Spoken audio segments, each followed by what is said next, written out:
we should be able to post anything. Now, smartly, I don't, but you know, sometimes a little sassy remark, whatever. But I know people that really go out there. Privacy, that's one of our biggest concerns, because the second that consumers feel like their privacy is violated, right, they stop using Facebook. Right. The second they stop using Facebook, we don't have a business. Right. Leveraging that platform, it's a free platform. There's a lot of great tools out there. Let's kind of get an overview of that and how people can effectively use it. Then we'll drill deeper a little bit into some of the specifics, maybe some case studies, maybe the ad campaigns, that kind of thing. Page is your voice with the social in the social universe, and actually the internet universe. It used to be a time where people would go to, if anybody remembers, GeoCities and build a website, and it was really dependent on how good your developer was, if you're doing PHP, CSS, and depending on what technology you're using, you have an e-commerce site. Now all that's really kind of stripped away, and then the fact that Facebook is really giving you a clean interface and giving you really powerful tools and a really powerful platform for your business to have a voice. So regardless of what you do, part two is that you have to have a really good Facebook page. Your Facebook page should be that conversation that you have with the people that you're doing business, whether it's a B2B business or you have consumers with that. When you say have a really good Facebook page, what does that constitute?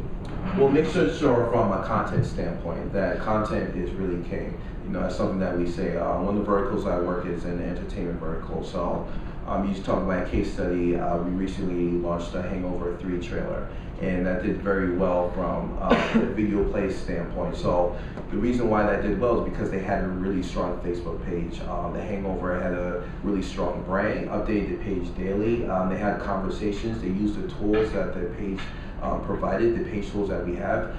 They look at also things such as the page insights, and look at the demographics to see what are the type of posts that people were liking, and from then that they knew that launching a certain video where they're going to launch it using the Facebook platform is something that would be key for that. Okay. Recent example.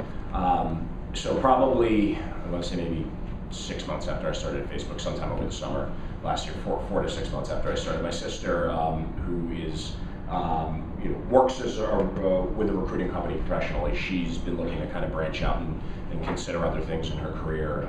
She's always had an affinity towards art, and she's drawn a lot, and she had started kind of experimenting, making, I guess you could describe them as comic strips, just basically tongue-in-cheek types of comics around just crazy things that happen in everyday life in New York City. It's called Vexed in the City. You should all follow it on Facebook. It's a great page. But she had been working with a friend of hers from college, and she was like, I think, I really want to explore this passion. I think I'm going to start a website. And back to Curi's point about the days of GeoCities, I'm like, that's a great idea. I love it. I think you should really follow that inspiration and try to do something with this. But I don't think a website is the tool that you should use for this. I think you should consider maybe trying to do this on Facebook. Now she creates content, and every single day hundreds of people are seeing that content. If she had created a website, it would have been extremely difficult and potentially very expensive to get people back to that website to see her content on a regular basis. Okay. Pushing content out to people who have actively chosen to follow you, right? And follow your content versus pulling people into a destination to come and consume your content. So I would think in that respect, there's a lot of similarities to an RSS feed. And if I were looking to create a voice and build a small business, I wouldn't use Facebook over RSS over Twitter. I would use all of them, right? All of these mechanisms are different tools that you can use now, again, to build this brand voice and to get your message out there much more easily than you could ever do. Exactly. Who do you work with? I know you have clients that you deal with, and yeah. So basically, I work in the media solutions team. My team works hand in hand with Carlos's team. Carlos works as a client partner, so they're really, at the front lines, really establishing those relationships. What we do is that we work really on the advertising side. We're really integrated with the advertising platform and devising the strategies that's needed in order, depending on what clients' KPIs are. So if they really want to do branding, the types of products that's going to really help them from a branding standpoint. Depending if they want to do lower funnel activity, they want to drive people, like a FinServe client that really wants to drive people to get acquisition on their credit cards or whatever. So depending on really the objectives and depending on the client, we really work on with them, especially on the advertising platform, since we do have a wide host of products and really try to devise a strategy and really help them to move forward on that. Anything that you worked on, that maybe some case studies that, this is a great example, aside from maybe the hangover, these are some great examples, or maybe a smaller business that is something creative and unique that maybe you want to showcase?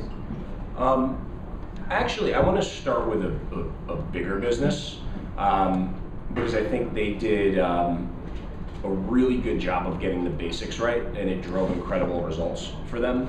And they had they were going into a very challenging market situation. So I'm talking about Samsung.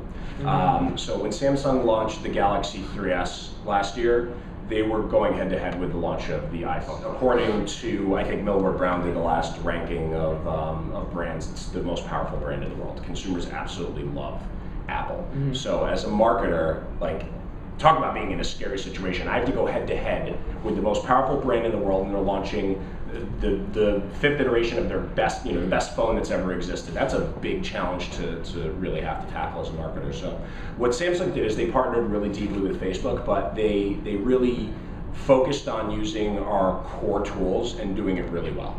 So they used basically a couple of different things. Facebook does reach really well because there's a lot of people on Facebook, but Facebook also does targeting really, really well because people use Facebook with using their real identity. So we're able to very precisely target the messages that consumers see. So they really kind of layered the combination of those two things together, and they focused on creating amazing content for their pages and then amplifying that with media support to make sure that the right people saw the messages, and they saw a 13x ROI. So they invested, again, very big scale. They invested $10 million over the course of, I think it was an 8-week campaign, but they sold $129 million worth of phones. Again, it was leveraging the strengths that Facebook offers and the way consumers inherently use Facebook. Scale it down and think, okay, here's some more of, and not necessarily mom and pop shops, but let's just say, medium businesses, someone was probably venturing into Facebook from the ads campaigns, or maybe something a little bit more targeted for the first time. What does that look like? Can you give us an overview?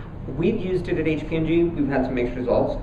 Not bad, but again, mixed results. And I think that there's an opportunity there from both the business side to really learn, how can I leverage this to do some real targeted outreach. But there's also an opportunity on Facebook to really kind of bump up that demographic, that it's not all big business, right? That it's also medium businesses and minority, and especially minority, because I think that while big on mobile, it's mostly about content consumption.